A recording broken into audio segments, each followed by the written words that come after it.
બાંગ્લાદેશમાં હિન્દુ યુવકની હત્યા મુદ્દે વિરોધ. દિલ્હીમાં વીએચપીનો ઉગ્ર વિરોધ થયો. બાંગ્લાદેશ હાઈ કમિશન બહાર આ વિરોધ કરવામાં આવી રહ્યો છે. તસવીરમાં જોઈ શકાય છે બાંગ્લાદેશમાં હિન્દુ યુવકની હત્યા બાદ વિરોધનો જુવાળ ફાટી નીકળ્યો છે.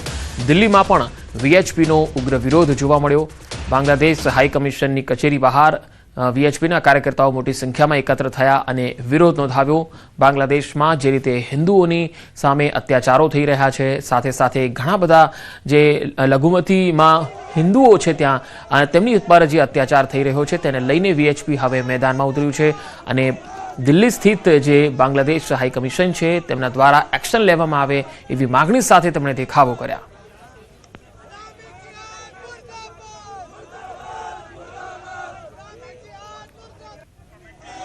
તો દિલ્હીથી આવી રહી છે આ બે અલગ અલગ તસવીર. બાંગ્લાદેશમાં હિન્દુ યુવકની હત્યાનો વિરોધ વીએચપી દ્વારા આ ઉગ્ર વિરોધ કરવામાં આવ્યો છે.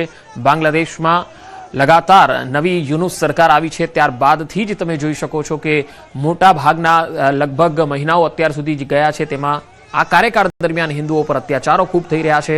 સરકાર અસ્થિરતામાં આવેલી છે અને હવે નવી સરકાર ન રચાય ત્યાં પહેલા અહીંયા આગળ અત્યારે આખા દેશમાં અસ્થિરતાનો માહોલ બાંગ્લાદેશમાં જોવા મળી રહ્યો છે.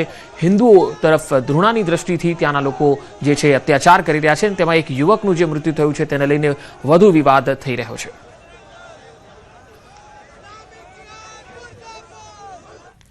સુરતમાં ઇન્ટરનેશનલ એરપોર્ટ પરથી હાઇબ્રિડ ગાંજો ઝડપાયો. 2 મુસાફરોની ક્રાઇમ બ્રાન્ચે ધરપકડ કરી.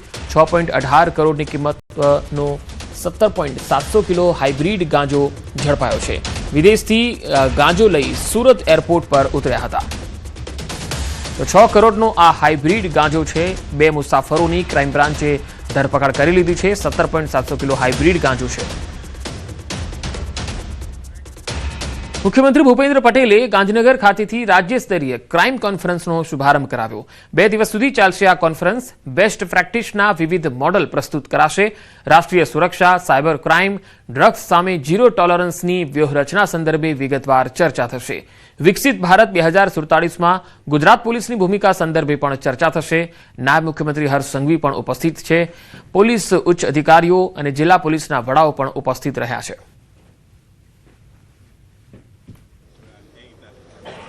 ટેકનોલોજીના ઉપયોગથી જેટલું તમે આગળ વધો એટલું ખોટો કરવાવાળા બી એની સામે તૈયાર જ હોય છે કે હવે તમે આવું કર્યું તો અમે આવું કરવા તૈયાર જ છીએ. એટલે તમારે હર પળ તૈયારી રાખવી પડે અને એ તૈયારીના ભાગરૂપે આ 2 દિવસની કોન્ફરન્સમાં આમાં ઘણી વખતે આપણે એક લેવલે બેઠા હોઈએ. હું તમારી જેમ સામે ઘણી બધી વખત બેઠો હોઈશ તો જ્યારે સામેથી કોઈ બોલતું હોય ત્યારે આપણને એમ જ લાગે કે આ તો બરોબર છે અને આપણે કરીએ છીએ એમ. ગાંધીનગરના અડાલજમાં ટુરિઝમ એવોર્ડ 2025નું ભવ્ય આયોજન. વર્લ્ડ હેરિટેજ ધોળાવીરાને વિશેષ એવોર્ડથી રાજ્ય સ્તરે સન્માનિત કરવામાં આવ્યું. મુખ્યમંત્રી ભૂપેન્દ્ર પટેલ, નાયબ મુખ્યમંત્રી હર્ષ સંઘવી ઉપસ્થિત રહ્યા. ધોળાવીરાના સરપંચ જીલુભા સુઢાએ ગૌરવપૂર્ણ એવોર્ડ સ્વીકાર્યો. હેરિટેજ જાળવણી માટે સ્થાનિક સહકાર બદલ સરપંચનું અભિવાદન કરવામાં આવ્યું હતું. અભિનંદન. વિશ્વ સ્તરીય સંગીત કાર્યક્રમો માળખું જ્યારે તૈયાર થતું હોય અને લોકલ સપોર્ટ મળે ત્યારે એને બિરદાવવો પડે. આજે છે ધોળાવીરા અને હું ધોળાવીરાના સરપંચશ્રીને આવકારું છું કે તેઓ મંચ પર આવે અને તેમનો એવોર્ડ રિસીવ કરે. Dholavira gets the best support of local for maintaining the rich heritage.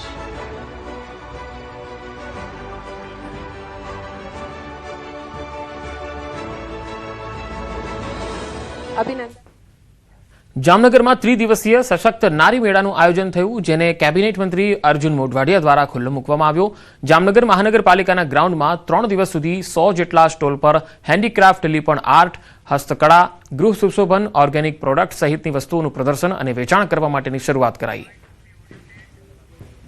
મહિલાઓને જે પોતાની કૃતિઓ બનાવે છે નાના નાના આર્ટવર્ક મારફતે કે પછી ગ્રહ ઉદ્યોગો મારફતે, એને રાજ્ય સરકારનો અભિગમ એવી છે કે આવી મહિલાઓને માર્કેટ માટેનું એક પ્લેટફોર્મ મળવું જોઈએ. એ આ મેળા દ્વારા એને પ્લેટફોર્મ મળે છે અને